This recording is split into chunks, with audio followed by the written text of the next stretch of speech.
DSTV ñoo ngi lay ñaan nga abonné nga bës ko sa notification loolu mooy tax vidéo bu dugal rek nga mën cee jot leen fàtte aimer partager jaa ngeen jëf. asalaamaaleykum mbokk yi ñu ngi leen nuyu baax a baax di leen siyaara masala yi ñi nga xam ne sama seen site bu mag bii di DSTV Dieng Saala la seen religion yi actualité tey nag ñu doxantu ba ci fi nga xam ne mooy moom la ñuy wax Gaddi Diagne nekk ci région bi Diourbel di commune nekk ci commune bu Ndoulo Lango nii ak Khourou Mbacké macha allah ñu fi amal journée reboisement di jëmbatum garab ñu koy ànd ak docteur Mabouba Diagne macha allah moom it ni leen ko teewee woon daaw teewaat ko ren nii yàlla nañu ko teewee ay diwén yu bëree bëri tubaarikàlla muy lu am solo ndax xam ngeen ni garab lu am solo la ci dëkk bu ko defee da ngeen ñu daal topp rek ma ànd ak sama caméraman daal dugg ci biir macha allah fi si ne ànd ak mbokki taalibe yi ak ñi nga xam ne teew nañ fii te ci journée reboisement DSTV la seen religion et actualité. ñëwaat nañu village bi ñuy wax Gadd pour un reboisement encore pour la 3e fois bon vraiment on a amené des plans yoo xam ni garab yoo xam ni mën naa leen citer li ma fi jot a indi tey bon yi sama ginnaaw ay darkase la gis ngeen ko nii waaw là aussi bu ñëwee ba fii li kay cédra la xay ndax dafa raar après ma naa ko fi indi quoi bon là aussi ñi ngeeg ay papaye variété bi rana bi la mais deux variétés laa indi na horizon ak rana bon ça fait presque 150 pieds là aussi am nañu orange mandarine pamplemousse et lime de Tahiti limon greffé bu ñu weesoo foofu de l'autre côté yooyu tudd naa ko fii xottu butéel la eucalyptus moo nekk ci boor bi daal yi aussi ay corossolier la corossol donc variété la ñu bëgg def ci dëkk bi parce que des variétés yoo xam ni mën nañ koo jëriñoo buñ ko toppatoo ndax mën darkase bi am na njariñ guyab papaya corossol c'est des sujets yoo xam ne yëpp mën nañ ko consommer waaw wax naa ko xay bi dafa raar vraiment da ngeen mën ci dimbali rek surtout ak jur gi bëgg naa ñu reproduire ci lu bëri ndax dafa commencer disparaître quoi loolu tax bon moo jëloon initiative indi ko fi tey et vraiment on est très content les gens xam naa ils seront tout de suite ici pour le reboisement. Nous voilà ici à Gadd pour un reboisement. Pour cette année-ci on a fait 3 fois de reboisement mais on a multiplié les plants. Nous avons des orangers, des mandariniers, des corossoliers. Nous avons aussi des eucalyptus et des arbres qui commencent à disparaître dans ce bled. Ce sont les caïcédras. Ñu koy wax xay daal. Vraiment, on a aussi une variété de papayer derrière moi là-bas. On a 2 variétés de papayer. On a le solo et le rana. En plus, on a des goyaviers. On veut expérimenter dans ce périmètre. Et pour aujourd'hui, les gens seront tout de suite là pour faire le reboisement. Merci. Bonjour. Avant tout, je salue mes oncles qui sont derrière moi et ma grand-mère que je suis accompagné ici depuis Dakar. Et je salue aussi notre oncle, notre miroir, notre référence qui est à Togo, qui a initié beaucoup de choses ici dans notre village natal qui s'appelle Gaddi. On est venu ici aujourd'hui pour faire un don de denrées alimentaires et faire le reboisement qu'on voit ici autour du village qu'on fait chaque année. On l'a fait, ça fait 4 ans consécutifs. Chaque année on vient ici faire des reboisements autour du village. Et chaque année aussi, on fait des denrées alimentaires 1 ou 2 fois chaque année. Pendant les périodes de Ramadan et pendant la saison des pluies, pour accompagner les agriculteurs qui sont ici dans notre village et les membres de notre famille qui vivent ici. Aujourd'hui, Mabouba a créé beaucoup d'entreprises pour aider les membres de la famille et aussi créer une entreprise qui s'appelle Gaddi, d'où son nom du village, et une ferme avicole qui s'appelle aussi Gaddi. Il a créé aussi beaucoup de choses ici dans son village natal, une femme, une vache, et aider aussi les parents ou bien les vieux qui sont ici en leur donnant chacun une vache ou bien chacun un mouton. Et pendant les périodes des saisons des pluies aussi, il les accompagne en leur donnant des aides pour qu'ils préparent bien leurs agricultures et tout ce qu'ils font dans la saison des pluies. Et on est très fiers de venir ici. parce que c'est ici que tout a commencé. Ce don qu'il fait chaque année, il a commencé depuis quand il faisait ses études universitaires. Il l'a acheté avec son premier bourse. Et c'est depuis 1998 qu'il a commencé à faire ça. En ce moment-là, il y avait beaucoup d'étudiants autour de lui. Il pouvait prendre cet argent-là et faire d'autres choses. Mais il a pensé à son village natal. Il a commencé avec 7 sacs de riz. Et aujourd'hui, on est en train de faire presque 300 sacs, 1 ou 2 fois chaque année. Et on est très fiers d'être dans ce village. Parce qu'il nous rappelle d'où on vient. Et une belle personne, si on veut le savoir, il faut demander à sa famille ou bien son village. Et maintenant, lui, il nous inculque ces valeurs-là. Il nous a montré cette voie. Il est notre miroir. Et tout ce qu'il fait, s'il ne voit pas l'intérêt de sa famille ou bien l'intérêt de son village, il ne le fait pas. Et ces genres de personnes-là sont très rares dans notre pays. Et ce sont des personnes qu'on doit prier que Dieu leur donne du courage, leur donne de la bonne santé et leur donne beaucoup de choses pour qu'ils puissent aider le Sénégal. C'est une belle personne. Et ça fait l'occasion pour qu'on puisse montrer tout ce qu'il fait dans son village. Et aujourd'hui, il ne s'arrête pas en aidant les vieux de ce village, mais il a pris ses enfants, leurs enfants, ou bien leurs petits-fils, il les a amenés dans les grandes entreprises qu'il a créées. Aujourd'hui, toutes les entreprises que vous voyez, ferme avicole, garde agro, garde distribution, tout ça, quand on voit à l'intérieur, il y a ces membres de la famille. Et ces genres de personnes-là, ce sont vraiment des personnes à féliciter dans ce pays et des personnes à encourager. C'est un miroir pour le Sénégal. Donc, on n'est pas venu ici pour se montrer ou bien pour se vanter. Mais ça, c'est un exemple dans le pays. Il a tout fait pour nous. Il a tout fait pour son village. Si vous voyez autour de ce village, c'est un beau village, entouré de beaux arbres. Donc, il est temps que nos grands-parents sachent ce que Mabouba a fait dans son village et a fait pour le Sénégal.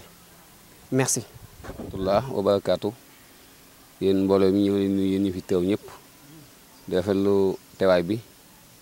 di sant bu baax itam di comme ni ko maman nag wax ak foofu la ñuy sant Mabouba ci liggéey bu am solo bi muy liggéey nga xam ne bi mu commencé def lii booba ñun ay xale yu ndaw lan ci dëkk bi ñu daa fekk muy indi fi ceeb ak café ak suukar ba suñu jonn tey mi ngi fi indi ay tonnes yu bari ñu koy ñaanal rek yàlla gën ko yokk ba lépp nu mu naan rek ci dëkk bi yàlla dafa ko lu gën a kawe ci barke Sëñ Tuubaa xasida yi di ñaanal mbooloo mi tam comme liggéey bi ñu gën cee góorgóorlu ñun ñëpp ndax te comme ni ko sëñ maam moo waxee rek noonu la maanaam société bi ñun ñëpp ñu jàpp ci te xam ne Sénégal ko tax di jëf kon képp kuy doomu Sénégal rek war nga cee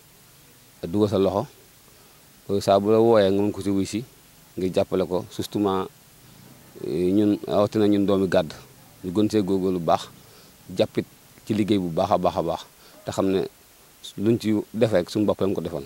kon ñoo ngi sant ñëpp di gërëm ñëpp di jéggu lu baax ci kàddu yi.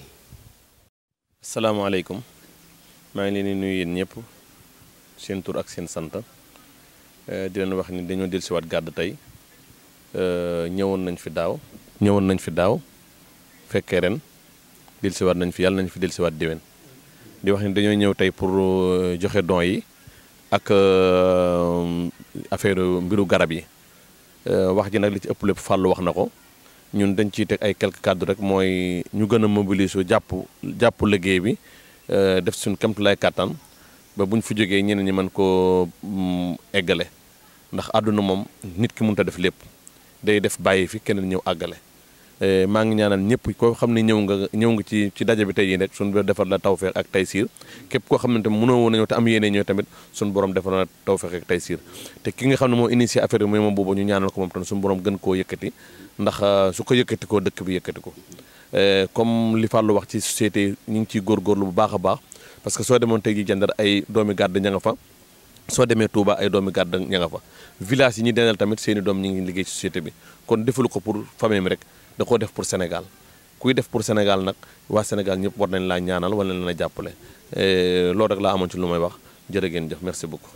yow mi nga xam ne yaa ko jiite yal na la yàlla dooleel loo song yàlla na nga ko daan yow ma buuba loo song yàlla na nga ko daan lu dal ci sa kaw yàlla na daanu ak ñi nga ko àndal ñu ne ci sa gannaaw te yàquñ fi dara ñu ngi góor lu ñu mën guddeeg bëccëg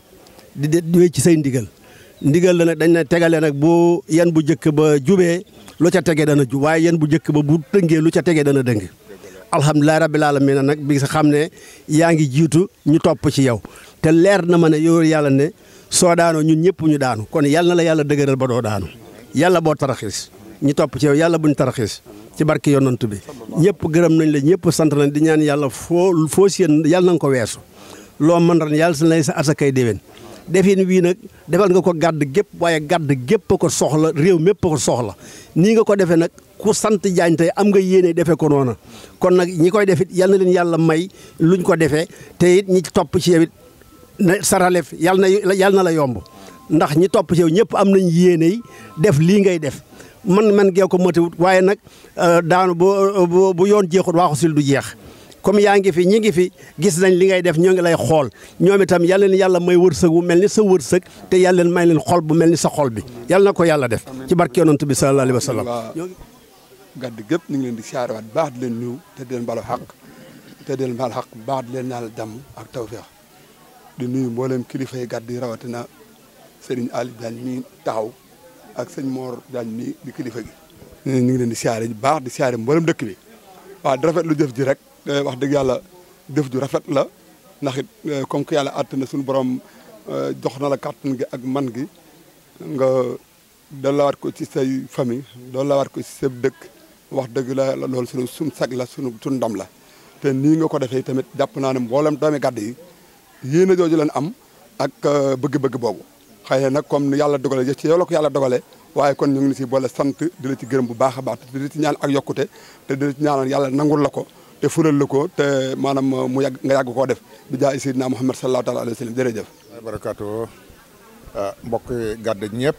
góor ak jigéen maa ngi ndaw maa ngi nii ñëpp di siyaar ñëpp di balu ak ñëpp te baal ñëpp ak di ñaan yàlla boole ñu jéggal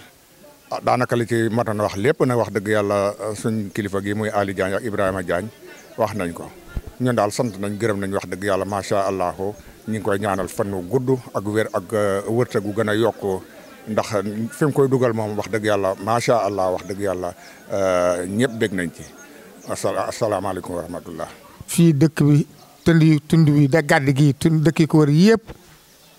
kenn ku ci ne fi mu ngi jëf ci yow loo xam ne lii ci action sociale wax dëgg yàlla lu kawe ren gis nga bu ngeen xoolee nii fii ñu dee nii saako ceeb yaa ngi nii kafe gaa ngi nii suukar saa ngi nii te lu bon ñett yoon wala ñett na ko def ci at mi boo léegi di financer ay projet jigéen ñi mu leen di jàppale góor ñi fi nekk ñii mu ngi leen jox ay nag ñuy yar ñii mu ngi leen di jox ay jiwu activité boo xam ne bi daal war naa mën a jàppale nit ñi fi nekk bokkam yi fi nekk dëkkoon yi fi nekk ci tund wi aas mi ngi ciy def kon ñun ñëpp nañ ko ñaanal rawatina yeneen activités yi boo demee fu mel ni Diender fa ak feneen ak feneen ma ngi fay def loo xam ne tey xale yu baree bare ngi fay liggéey mi ngi ci élevage bi yari ginaar ma nga ca boucherie bi boo demee tund wi xale yu baree bare ñu nga fay liggéey kon moom royukaay la référence la ñuy wax référence li tubaab wax référence ah sa référence la kon yàlla na yàlla guddal fanam yàlla na yàlla yokk manam te it yàlla sàmm ko ñi fi nekk ñëpp jàppale ko ci li muy def nit buy def lu baax nag da nga ko war a jàppale soo la joxe jàppale ci liggéey da ngaa war a góorgóorlu ba am résultat waaye nag jàppale la ba pare du am benn résultat amul benn njariñ kon ñun ñuy jàppale aussi nañ am coppite ñu it ji ma góorgóorlu gën ko jàppale tey jii journée de reboisement la defoon ak distribution de vivres soo xoolee lii lépp ay garab yu ñu jëmbat waaw ci suba dina xëy di jëmbat garab yi bi ndeyam garab yi jeex mu dañu dajaloo joxe fi ay dund joxe fi lu ne kon ñu ngi koy sant di ko gërëm même am na dégg na ay financement sax ni dana ko jagleel jigéen ñi kon wax dëgg yàlla ko jar sant ko jar gërëm la jërë ngeen jëf loolu la ay sànni mu sànni. waa tundu gàdd maa ngi leen di nuyu ak Kulle ak Njabal di ak Saam ak Dendey ñun waa Dendey lañu waa Dendey lañ yaakaar àddina ak àllaaxira sama doom ji def lii maa ngi koy sant di ko gërëm di ko ñaanal lépp lu mu mën ren yàlla na man déwén lu ko ëpp ndaxte nit ëppale na ko te fàtte kër baayam ak kër maamam waaye moom lépp lu mu am nee na saa yu ko amee te boo nëru koo bokk ak ay bokkam yàlla bu mu ko am loola dëkkal ci samay nopp maa ngi koy sant nag di ko gërëm di ko ñaanal aw fanam gudd ci kàttun yàlla ak jëmmi Sëriñ Tuuba Mbàkke lii nag mënut dara ay nijaayam a ko jàppale mag ay bokkam ndax moom xamut mënut nekku fi itam kon lu fi jub rek yéen ñii la Ali Gallo mii di borom dëkk bi mooy nijaayam mooy ndeyam mooy léppam Abdou Cissé mii mooy léppam dénk naa leen ko nag ginnaaw yàlla ak yonent ba teg naa ko ci seeni loxo fu mu ñaare jàdde rek te du noona na ngeen ci jàpp jërë ngeen jëf sant naa leen gërëm naa leen yàlla na taxawaay bi yàgg ci kàttu yonent bu tedd bi jërë ngeen jëf. mbokk yi asalaamaaleykum wa rahmatullahi wa barakaatu. ñoo ngi ñaanal Cheikh Mouhamadul Muntaxa al xalifatul aam li tariqatul muridiya suñu borom yàggal ko fi bu baax a baax ak mboolem kilifa diine yëpp ak mboolem kilifa aada yëpp. di ñaan borom bi defal ñu jàmm si réew mi ak bitim réew comme ni ñu koy faral di amele at mu jot ñëw fii si suñu dëkk maam Gàdd Jaañ di fa amal journée reboisement mooy jëmbat ay garab ñëpp xam nañ ne garab bokk na si lii doxal am réew moo tax année bu jot ñu ñëw fi di jëmbat ay garab ren ji ñu indi fi lu toll si 350 ci ay garab jëmbat ko ci dëkk bi li si des ñu séddale ko village yi nga xam ne ñoom ñoo wër dëkk bi ñu ànd si nag ak mbooleem koo xam ne rek yaa ngi sox ko gàdd képp koo xam ne rek gàdd nga soxi ko rek ñu nag yow ànd nañ journée bi moo xam borom dëkk bi la da bàyyi Ali Diagne ak Muudu Njaay soxna yi bàjjan laamu ak jigéen ñëpp xale yi tuut tànk yi suñ tuddee Baye Ibra Diagne tudd nañ xale yëpp moo xam ñu nekk Sénégal ak ñu nekk bitim réew ñëpp bu ñu tuddee Baye Ibra tudd nañ ñëpp waaye naka noonu tamit ñu ànd si ak docteur Mabouba mi nga xam ne xalaat bii moom moo ko fi indi ana bu jot ren su ma jumul nekk si ñeenteel bi at ñu di ko def mu nekk lu am solo lool. di ñaanal ñëpp kenn ku nekk la nga bëgg yaa ko xam yàlla suñu borom defal la ko waaye tamit di ko ñaanal moom docteur Mabouba li nga xam ne bëgg na ko si famille bi ak tund bi borom bi yokk ko ba mu gën koo man ay at yu bëree bëri noonu mu ko defee si reboisement bi noonu la ko defee gis ngeen dëkk bi li fi nekk lépp ay projet moo xam nag la moo xam ay xar la indi courant bi gis ngeen ko macha allah jumaa ji gis ngeen machine wal bi lépp loo xam ne rek luy doxal am réew la luy doxal ab dëkk la Mabouba mi ngi koy jéem a xalaat di ko fi indi ànd koog mbooleem koo xam ne rek gàdd nga soqi ko loolu nag di lancé message képp koo xam ne mel nga ni moom nekk nga si ab famille xaw faatane ngay dimbale waa famille bi loolu mooy am dëgg kon ñu ngi lancé message ñëpp rek ñu jàpp si képp koo xam ne am na comme tane rek mu di ko dimbale loolu mooy tax réew mi mën a dox ndax état mënut a def lépp waaye secteur privé yi ñoom tam dañ si jàpp ni mu koy defee gàdd gi gis ngeen noonu la amee Touba isunu diwlin isunu café mbojju noonu la ko amee Dakar ay place ay supermarché noonu la ko amee jandeer ay poulailler ay ferme loolu mooy doxal am réew kon boog ñu ngi laa si message ñëpp